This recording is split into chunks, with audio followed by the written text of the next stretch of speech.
A single bout of aerobic exercise places significant metabolic demand on the cardiovascular, respiratory, and muscular systems. With repeated exposure, the body's systems adapt, enhancing performance. Recognizing these acute effects of aerobic exercise provides a foundation for understanding the chronic adaptations that can develop with consistent training. The cardiovascular system is essential for delivering oxygen and nutrients to working muscles and for removing metabolic waste products.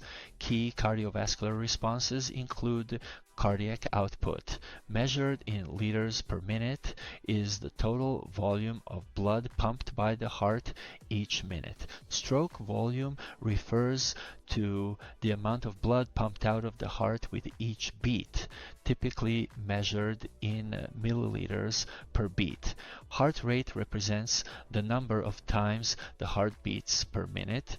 Cardiac output increases in response to higher stroke volume and heart rate during exercise. If heart rate increases or stroke volume rises due to training adaptations, cardiac output increases, allowing more blood and consequently more oxygen and nutrients to reach the tissues. At rest, cardiac output is approximately 5 liters per minute. During maximal exercise, it can increase up to fourfold, reaching around 20 to 22 liters per minute. Stroke volume rises initially with exercise and plateaus once oxygen consumption is around 40 to 50% of maximal capacity.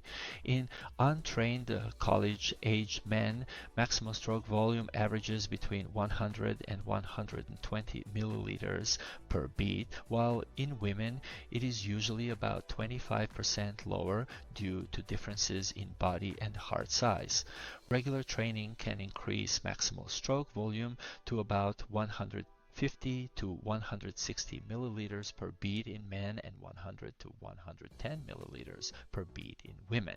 Stroke volume is influenced by end diastolic volume, the amount of blood in the left ventricle at the end of filling, and sympathetic activation, which enhances ventricular contraction strength. Aerobic exercise promotes venous return through mechanisms like vasoconstriction, sympathetic activation, the skeletal muscle pump, muscle contractions pushing blood toward the heart, and the respiratory pump, increased breathing rate and tidal volume. This greater venous return raises end diastolic volume, stretching myocardial fibers and enhancing contraction strength, a concept known as the Frank-Starling mechanism, leading to increased stroke volume. Heart rate increases at the beginning of exercise due to sympathetic nervous system stimulation, rising in a linear fashion with exercise intensity. The peak heart rate achieved and the rate of increase vary based on individual factors like age, fitness, and workload intensity. Maximal heart rate can be estimated as 220 minus one's age, though individual variation may differ by about 10 to 12 beats per minute. Oxygen uptake, defined as the amount of oxygen consumed by body tissues, rises as exercise intensity increases, particularly with large muscle mass involvement or heavier workloads.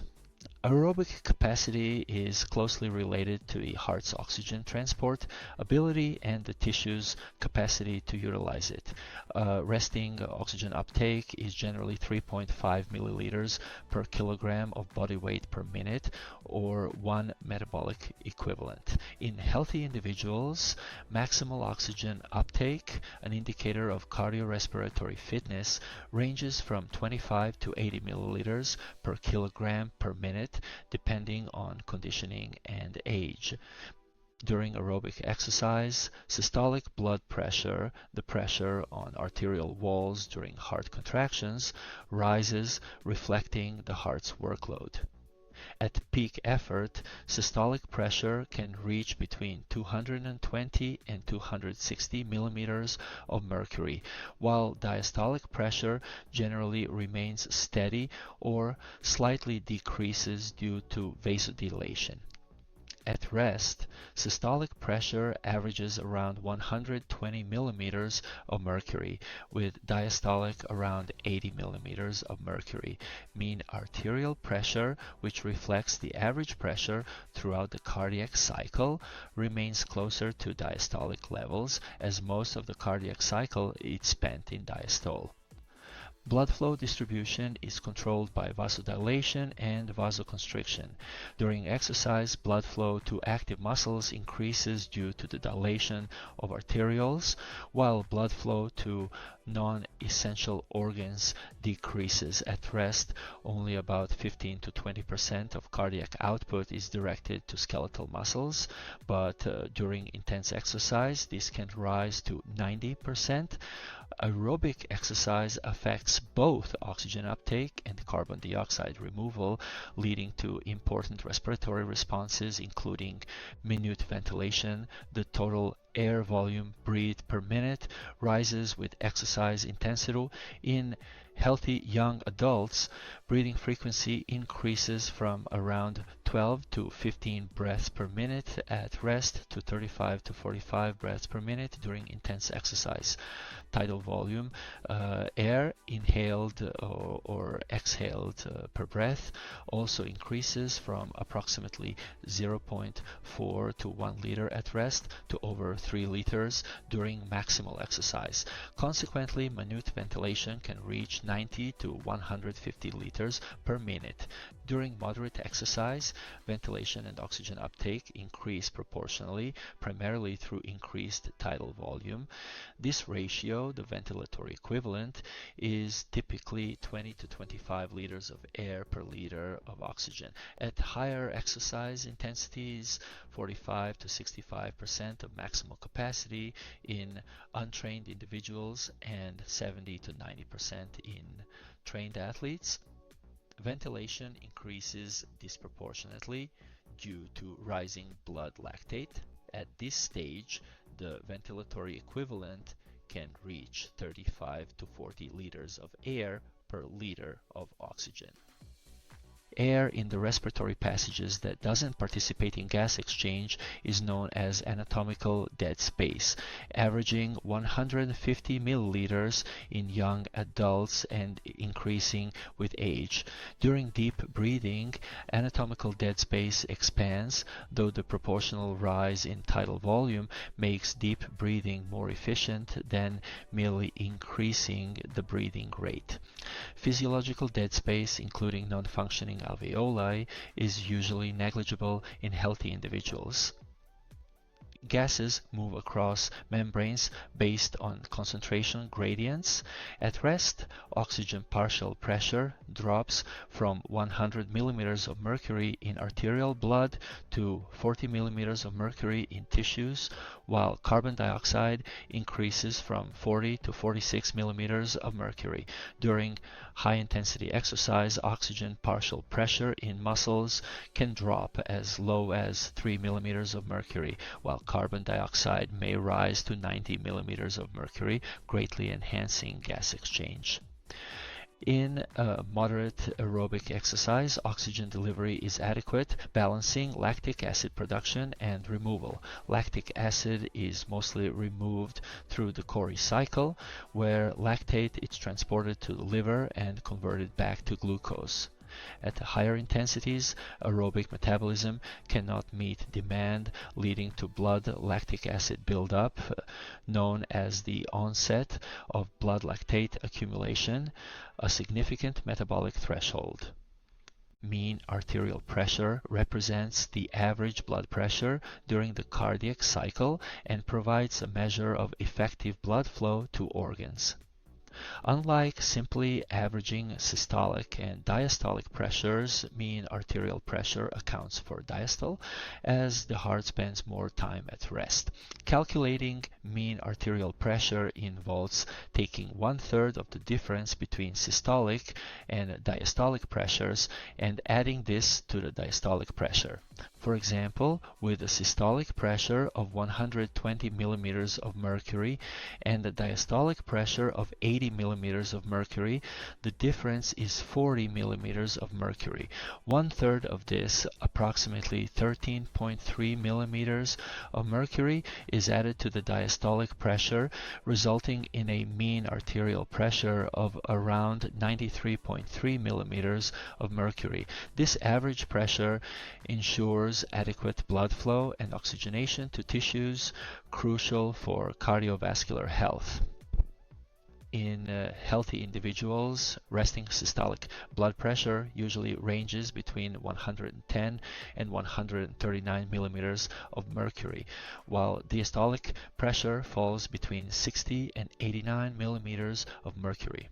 During maximal aerobic exercise, systolic pressure can reach between 220 and 260 millimeters of mercury, while diastolic pressure tends to stay stable or may decrease slightly due to vasodilation. Blood flow is influenced by vasoconstriction and vasodilation, which manage distribution based on exercise demands. Factors such as blood viscosity and vessel length remain constant, so localized changes in vessel diameter are the primary regulators of blood flow during exercise. During aerobic exercise, blood flow to working muscles increases substantially through arteriolar dilation, while blood flow to non-essential systems like digestive organs reduces through arteriolar constriction. At rest, only about 15 to 20% of cardiac output goes to skeletal muscle, but during vigorous exercise, as much as 90% can be directed toward active muscles, supporting oxygen delivery and nutrient supply, essential for sustained activity. Aerobic exercise has a significant impact on oxygen uptake and carbon dioxide production. The respiratory system responds by increasing oxygen delivery, removing carbon dioxide, and adjusting minute ventilation, total air breathed per minute. These adjustments maintain optimal gas concentrations in the alveoli. Minute ventilation increases during aerobic exercise as both breathing frequency and tidal volume rise. A typical healthy adult's resting breathing rate of 12 to 15 breaths per minute may increase to 35 to 45 breaths per minute during intense exercise. Simultaneously, tidal volume increases from about 0.4 to 1 liter to nearly 3 liters during high intensity exercise. Consequently, total minute ventilation can reach between 90 and 150 liters per minute, 15 to 25 times the resting rate. In moderate aerobic exercise, minute ventilation rises proportionally with oxygen uptake and carbon dioxide output, a relationship called the ventilatory equivalent, usually around 20 to 25 liters of air per liter of oxygen consumed. At higher intensities, particularly around 45 to 65% of maximal oxygen uptake in untrained individuals and 70 to 90% in trained athletes, breathing frequency plays a larger role.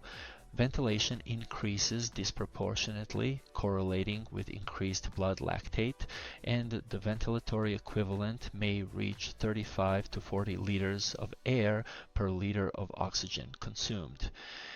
Inhaled air fills both alveoli, the units for gas exchange, and respiratory passages, nose, mouth, trachea, bronchi, and bronchioles, known as anatomical dead space. In young adults, this averages 150 milliliters and increases with age.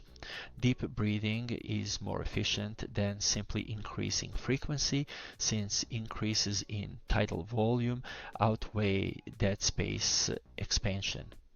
Oxygen is transported in blood, either dissolved in plasma or bound to hemoglobin. Due to low solubility, only about 3 milliliters of oxygen can dissolve in each liter of plasma. Hemoglobin significantly boosts oxygen transport. Each gram of hemoglobin can carry about 1.34 milliliters of oxygen.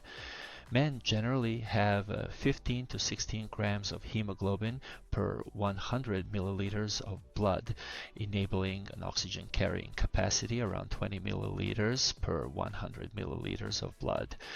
Women usually have slightly lower hemoglobin levels, resulting in a lower oxygen carrying capacity. Carbon dioxide removal is more complex than oxygen transport. About 5% of carbon dioxide dissolves in plasma, forming pressure gradients, while some binds to hemoglobin. However, 70% of carbon dioxide removal involves conversion to bicarbonate in red blood cells, facilitated by the enzyme carbonic anhydrase, which combines carbon dioxide with water to create carbonic acid. This dissociates into hydrogen ions and bicarbonate, with hemoglobin buffering the hydrogen ions, helping maintain blood pH. At moderate intensities, sufficient oxygen prevents lactic acid buildup. Lactic acid is removed as fast as it's produced, mostly through the Cori cycle, where lactate is transported to the liver for glucose conversion. At high intensities, oxygen delivery lags behind metabolic demands, causing blood lactate accumulation. This critical threshold, known as the onset of blood lactate accumulation, marks a point where anaerobic processes dominate, limiting sustained high-intensity performance.